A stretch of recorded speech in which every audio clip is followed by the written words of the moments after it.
কেমন আছেন? আজকে আমি একটা কচুর লতি দিয়ে একটা রেসিপি বানাচ্ছি। আপনারা এটা বানিয়ে খেয়ে দেখবেন আমার মতন করে। এটা অন্যরকম আলাদা, মাছ টাছ ছাড়াই আমি বানাচ্ছি। সবাই তো মাছ দিয়ে বানায়, আমি এমনি বানাচ্ছি, খাই। বানিয়ে খেয়ে দেখবেন কেমন লাগে।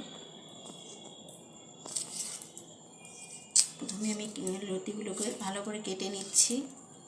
দেখুন আমি কীভাবে কাটছি, এরকম সুন্দর করে কেটে নেবেন। এবার আমি কচুরলতিগুলো ভালো করে ধুয়ে নিয়েছি। এবার আমি একটুখানি গরম ভাপে বসিয়ে দেব। একটুখানি নুন দিয়ে দিচ্ছি। নুন দিয়ে এটা ভাপে একটু হালকা একটু ঢেকে দিচ্ছি। দেখুন আমাদের ভাপ দেওয়া হয়ে গেছে। এখন আমি নামিয়ে নিচ্ছি। এখন আমি এই যে দেখুন রসুনগুলো থেতো করে নিচ্ছি।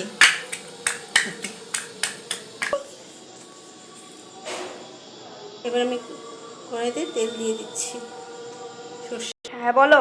তেলটা গরম হলে আমি রসুনটা দিয়ে দিব। এবার আমি তেলটা গরম হয়ে গেলে রসুনটা দিয়ে দিচ্ছি।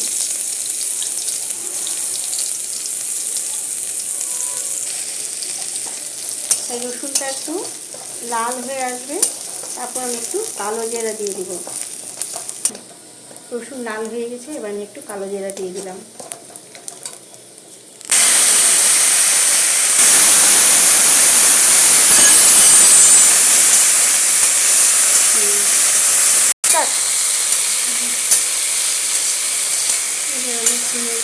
তারপর হলুদ নুন দেবো।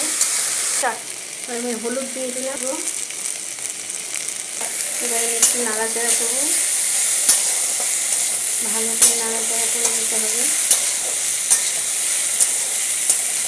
এবার আমি লঙ্কা দিয়ে দেবো।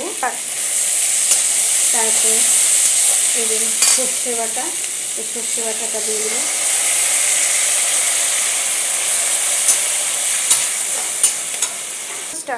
একটু লঙ্কার গুঁড়ো দিয়ে দেবো, সামান্য লঙ্কার গুঁড়ো। এবার আমি ওই সর্ষে বেটে রেখেছিলাম, ওই বাটিটা ধুয়ে অল্প সামান্য একটু জল দিলেই হয়ে যাবে। এবার আমি এভাবে বানাচ্ছি, আপনারা অন্যরকম করে যে যেমন পারেন বানান।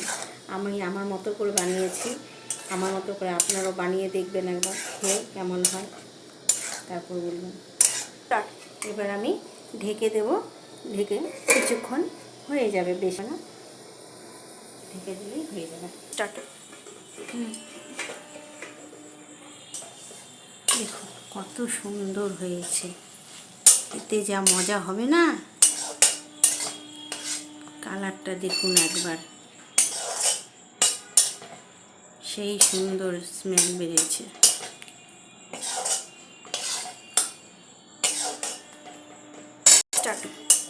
দেখুন, যদি আপনাদের ভালো লেগে থাকে লাইক করবেন, সাবস্ক্রাইব করবেন, শেয়ার করবেন অনেক অনেক বেশি করে। এবার আমার হয়ে গেছে কমপ্লিট। এবার আমি পরিবেশন করে দেখাবো।